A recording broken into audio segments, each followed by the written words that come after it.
Hello guys, welcome to my YouTube channel. आज हम chapter 6 line and angle में exercise 6.1 करने वाले हैं।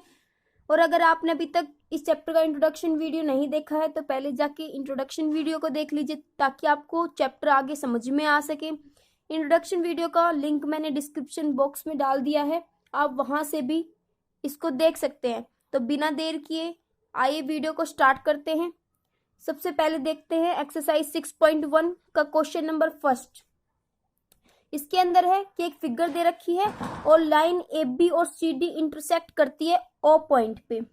If angle AOC plus angle BOE equal to 70 degree है and angle BOD equals to 40 degree, find angle BOE and reflex of angle COE. आइए इसका solution देखते हैं। तो यहाँ पे देखें, ये फिगर हमें दे रखी है। इसमें कह रहा है कि एंगल ए बी, इसमें कह रहा है कि ए बी और सी डी एक इंटरसेक्ट करते हैं पॉइंट ओ पे। हमने इंट्रोडक्शन वीडियो में जाना था कि इंटरसेक्टिंग लाइन क्या होती है। ए बी और सी डी जब आपस में इंटरसेक्ट करती है, जैसे यहाँ पे ओ पॉइंट में कर रही है तो इंटरसेक्टिंग लाइन कहलाती है। और इसमें इंटरसेक्टिंग में हमने एक और कंडीशन पढ़ी थी कि इनमें जो एंगल बनते हैं वो अपोजिट एंगल बनते हैं, ये वाला एंगल और ये वाला एंगल। आगे देखते हैं, ए बी और सी डी इंटरसेक्ट करती है पॉइंट ओ पे। इफ एंगल एओसी यानी कि ये वाला angle, angle AOC plus angle BOE यानी कि ये वाला एंगल, इन दोनों का सम हमें दे रखा है 70 डिग्री।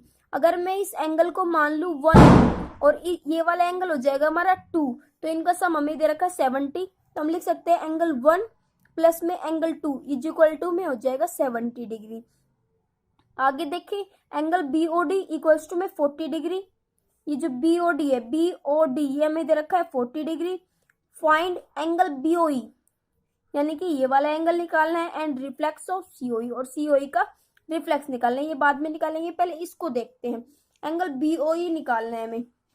यहाँ पे हमें गिवन है कि angle 1 plus angle 2 equals to 70 degree. ये इन क्वेश्चन को हमें करने का तरीका सबका अलग अलग हो सकता है, क्योंकि हमें जैसे यहाँ पे पहले अपोजिट एंगल दिख गए तो हम पहले अपोजिट एंगल को ले लेंगे, या हमें पहले लीनियर पेयर इक्वेशन दिख रही है उसको ले लेंगे। तो जरूर नहीं है हर बार सॉल्यूशन सेम है, अलग अलग भी हो सकता है। तो मुझे यहाँ पे पहले अपोजिट एंगल दिख रहे हैं। हमने अपोजिट एंगल की डेफिनेशन में पढ़ा था कि जो वर्टिकली अपोजिट एंगल होते हैं वो इक्वल होते हैं। तो वी नो डेट यहाँ पे एंगल 1 इक्वल किसके है, बीओडी के। बीओडी की वैल्यू हमें दे रखी है 40 डिग्री। ये 40 डिग्री का एंगल है, तो एंगल 1 की भी वैल्यू क्या होगी, 40 डिग्री। इसका हमें रीजन देना पड़ता है क्यों इक्वल है। तो ये किस लिए इक्वल है, वर्टिकली अपोजिट एंगल है। ये हमारे वर्टिकली अपोजिट एंगल है, इसलिए हम कह सकते हैं कि ये इक्वल होंगे। आगे देखें, हमें गिवन था angle 1 plus angle 2 equals to में 70 डिग्री। अब हमें ये वाला एंगल निकालना है, कितना होगा। अब हमें एंगल 1 की वैल्यू पता चल चुकी है 40 डिग्री, तो हम इक्वेशन 1 में एंगल 1 की वैल्यू पुट कर सकते हैं। तो put the value of angle 1 in equation first. जो हम करते जाएंगे वो ही हमें लिखना होता है। एंगल 1 की वैल्यू इसमें पुट करो, तो एंगल 1 की जगह मैं यहाँ 40 डिग्री पुट कर दूंगी, प्लस में एंगल 2 इज इक्वल टू में 70 डिग्री। ये 40 इधर प्लस का, इधर आके माइनस का, तो 70 माइनस 40, तो हमारे पास एंगल 2 की वैल्यू आ जाएगी 70 माइनस 40 होता है 30। तो ये एंगल 2 की वैल्यू हो गई 30 डिग्री। और एंगल 2 था हमारा BOE, तो यानी कि हम लिख सकते हैं angle BOE is equal to में 30 डिग्री। BOE की वैल्यू आ गई 30 डिग्री। हमने प्रूफ करना था कि हमें निकालना था कि एंगल BOE क्या है, तो ये हमारा निकल चुका है 30 डिग्री। इसके बाद आते हैं हम रिफ्लेक्स पे। हमें रिफ्लेक्स निकालना है COE का।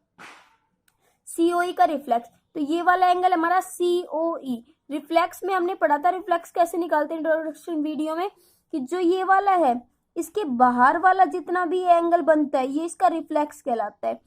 ठीक है, जैसे कि मैंने यहाँ पे एग्जांपल लिया, ये वाला एंगल था हमारा X। अगर हमें X का रिफ्लेक्स पूछा है तो ये बाहर इसने जो जितना भी एंगल बनाया ये इसका रिफ्लेक्स कहलाएगा। ये पूरा एंगल होता है 360 डिग्री का, उसमें से हम X की वैल्यू को माइनस कर देंगे तो हमारा ये एंगल कहलाएगा रिफ्लेक्स ऑफ X। ऐसे यहाँ पे पहले हमें COE की वैल्यू निकालनी पड़ेगी। तब हम उसका रिफ्लेक्स निकाल सकते हैं। तो यहाँ पे देखें, हमें यहाँ पे लीनियर पेयर इक्वेशन बन रही है। लीनियर पेयर इक्वेशन की डेफिनेशन में पढ़ा था हमने कि जो पूरी लाइन पे जो भी एंगल बनते हुए सारे लीनियर पेयर इक्वेशन कहलाते हैं।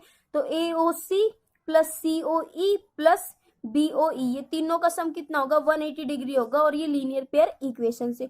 तो हम यहाँ पे लिख सकते हैं angle AOC plus angle COE plus angle BOE equals to में 180 डिग्री। AOC की वैल्यू हमें पता चल चुका है, एंगल वन हमारा था 40 डिग्री, और एंगल 2 BOE की वैल्यू भी हमें पता है, ये आया था हमारा 30 डिग्री। तो इनकी वैल्यू को पुट कर देंगे यहाँ पे 40 और ये यहाँ पे प्लस 30। तो यहाँ पे हमारा COE की वैल्यू आ जाएगी, COE इजिकल टू में 180 डिग्री। अब इन दोनों का सम करेंगे, हो जाएगा 70 प्लस में एंगल COE इजिकल टू में 180 डिग्री। ये प्लस का इधर आके माइनस का COE इजिकल टू में 180 माइनस में 70 डिग्री। तो COE आ जाएगा हमारे पास यहाँ पे 110 डिग्री।